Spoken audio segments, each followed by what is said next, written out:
Nouvelle édition de Viva Événement. Bienvenue à vous tous et merci de rester avec nous jusqu'à la fin de ce journal. Voici tout de suite les titres. Fin de semaine décisive pour le pays. Les tractations gagnent en intensité en vue de la formation de gouvernement et à 3 jours de l'installation des nouveaux députés à l'Assemblée nationale. Les sites touristiques de la capitale classés zone rouge en matière d'insécurité, situation qui ne semble pas alarmer les autorités, contrairement à ce qui se passe à Nosibé. Les produits bio, pourquoi consommer ces produits et pourquoi coûtent-ils aussi cher? On en parle dans ce journal. Et dans les actualités internationales, toute la classe politique italienne a recommencé à défiler depuis ce matin chez le président Giorgio Napolitano pour des consultations préalables à la nomination de Matteo Renzi à la tête du pays. Et enfin, le journaliste américain John Steinmeier primé à la World Press Photo pour sa photo des migrants prise sur une plage de Djibouti en 2013.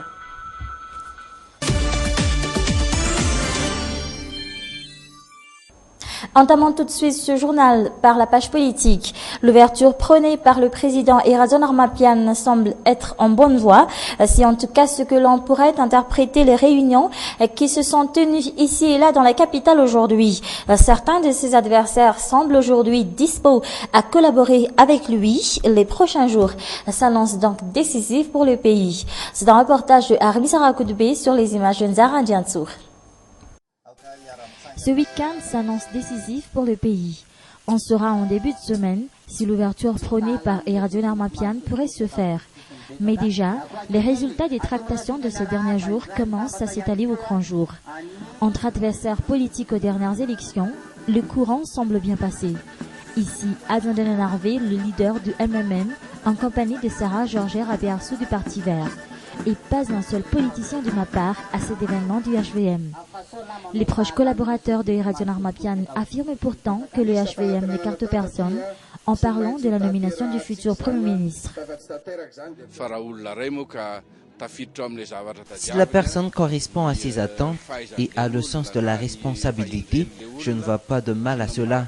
Mais s'il s'agit d'une personne qui n'a fait que détruire le pays et pense encore continuer, même le peuple pourrait ne pas l'accepter. Que veut le HVM en adoptant ce principe d'ouverture? Il y a 2 semaines, ses membres ont assisté à la commémoration du 7 février. La mouvance Ragalman, quant à elle, aurait cessé les discussions avec le président Erazon Armapian. Néanmoins, certains se disent prêts à le soutenir au Parlement, lui qui n'a pas un seul député élu.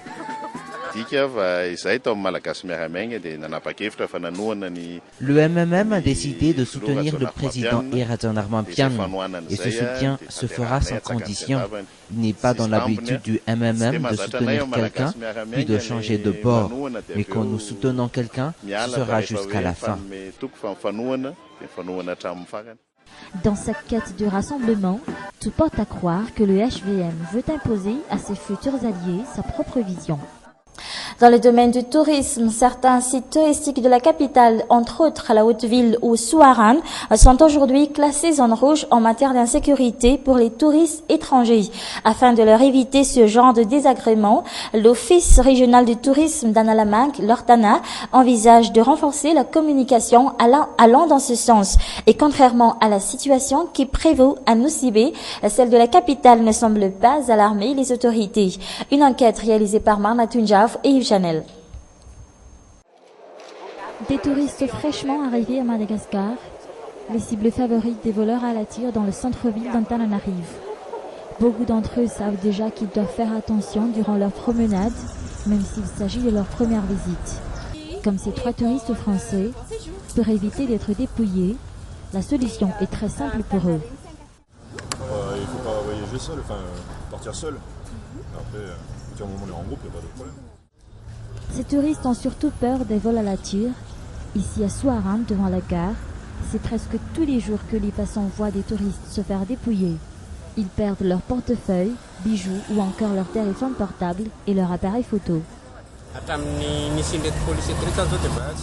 Depuis que ces éléments des forces de l'ordre ont été postés à cet endroit, les vols à la tire ont nettement diminué.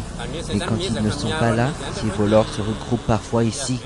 Mais nous pouvons quand même protéger les touristes étrangers s'ils sortent du café de la gare. Mais si ce n'est pas le cas, nous ne pouvons rien faire. La situation devient incontrôlable ici à Souarane, à tel point que l'Office régional du tourisme d'Analamanque a décidé de le classer zone rouge en matière d'insécurité. Afin d'éviter ce genre de désagrément aux touristes durant leur court séjour à Antananarivo, l'Ortana a décidé de renforcer la communication allant dans ce sens.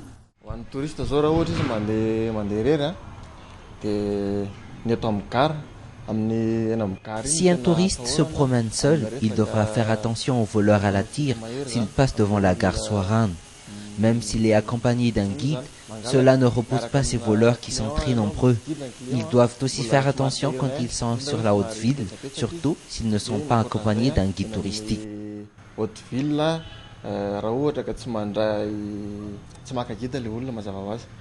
Ainsi donc, ce sont les touristes qui se promènent seuls qui sont les cibles favorites des voleurs à la tire. Et pourtant, jusqu'ici, la situation ne semble pas alarmer les autorités. L'Ortana se voit obligé de mettre les touristes devant leurs responsabilités. Nous incitons les touristes étrangers à ne pas porter sur eux ou à exhiber des objets de valeur comme les bijoux en or qui pourraient les attirer. Nous leur invitons explicitement à faire attention surtout dans la capitale pour éviter d'être dépouillés car nous savons tous que c'est le terrain de jeu favori des voleurs à la tire. Pour une ville comme Antananarivo qui a besoin de retenir les touristes plus longtemps sur son sol, l'insécurité risque fort de les faire fuir. Le secteur touristique mis à mal par la crise politique et qui attend maintenant d'être remis sur pied. Nous marquons cette année le 60e anniversaire de la relation diplomatique de Madagascar avec l'Inde.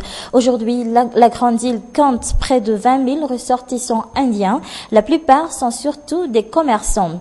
Anna Muriel et Yves Chanel. Les ressortissants indiens vivant à Madagascar évoluent surtout dans le domaine du commerce. La plupart sont ici pour ne plus revenir dans leur pays d'origine.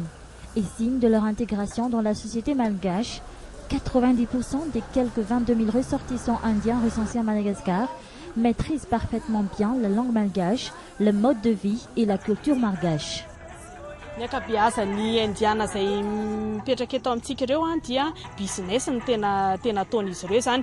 La majorité des ressortissants indiens qui vivent à Madagascar sont ici pour faire du business. Certains sont déjà devenus des vrais malgaches, mais de sang indien. La plupart parlent le malgache couramment, car ils sont aujourd'hui la 6e génération d'Indiens vivant à Madagascar. Tany amin'ny misy hoe 6 génération andry ny eto Madagasikara amin'izao fotoana izao ny ankamaroany ireo indiana efa mipetraka eto amintsika ireo.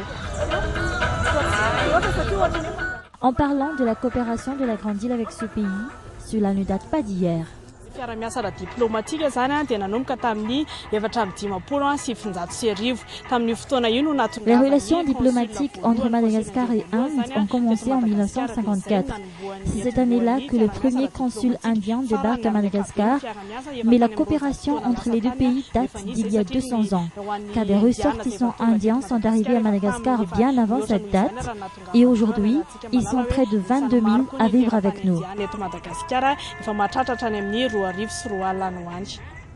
Pendant 2 jours, la cour de cet hôtel a accueilli cette exposition indienne. Une occasion pour les ressortissants indiens de Madagascar de faire connaître aux visiteurs la culture indienne, mais aussi et surtout les 30 ans de relations diplomatiques entre l'Inde et Madagascar.